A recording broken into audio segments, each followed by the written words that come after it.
Hello. Welcome to Dr. Charles Kim's IB Microeconomics SL Studies. We will examine negative externalities of consumption. Please consider that the negative externalities of consumption have no relationship with the supply curve. Now, let's commence our studies. In the next slide, negative externalities of consumption are explained with a graph, exemplifying the consumption of demerit goods. In our case, alcohol consumption. The definition of negative externalities of consumption is as follows. Negative externalities of consumption take place whenever the consumption of demerit goods generates costs for third parties who are not directly involved in the market transaction. Society, as a whole, benefits less from consuming demerit goods than the ordinary private consumer. In simple terms, individual satisfaction with consuming demerit goods is greater than that of society as a whole. In other words, the marginal social benefit of consuming the demerit goods is less than the marginal private benefit. Examples of demerit goods can be categorized as products or events that elevate costs as a result of consumption of excessive alcohol drinking, too much tobacco intake, loud talking and shouting at parties, etc. Now, let's study the negative externalities of consumption with a diagram. We will use excessive alcohol consumption in our model. As you might expect, price goes to the vertical axis, and quantity goes to the horizontal axis. Then, draw the demand and supply curves.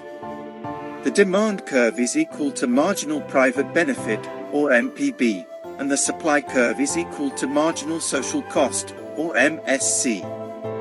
In the current free market system, you will be able to locate the equilibrium quantity of QE and the equilibrium price of PE. Nonetheless, the equilibrium point of QE and PE is not socially optimal. At this current free market equilibrium, individuals are consuming too much alcohol. As a result, it does harm to society. To achieve a socially optimal level of equilibrium, the demand curve, D, which equals marginal private benefit, or MPB, has to shift to the left, that is, to the new demand curve, which is equal to marginal social benefit, or MSB. Here, we notice that, when marginal private benefit, or MPB, is greater than marginal social benefit, or MSB, negative spillover costs will be transferred to third parties who are not directly involved in high alcohol consumption. If so, there will be a social loss, as indicated in the green triangle in the diagram. When this happens, the marginal social cost, or MSC, is normally greater than the marginal social benefit, or MSB, making society as a whole worse off. Also, we can see that the supply curve is equal to marginal private cost, or MPC, and marginal social cost, or MSC, because there are no production externalities involved.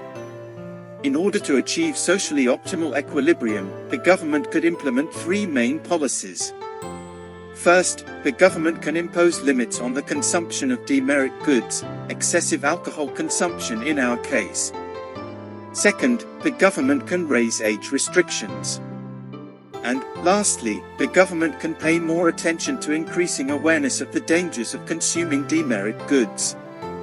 If the government successfully carries out these three policies, there will be a socially optimal point with QSO and PSO. Now, we can clearly see the overconsumption of alcohol, which is shown by the distance between QSO and QE, the free market equilibrium. As you can see on the diagram, the alcohol consumption volume at QE is larger than that at QSO.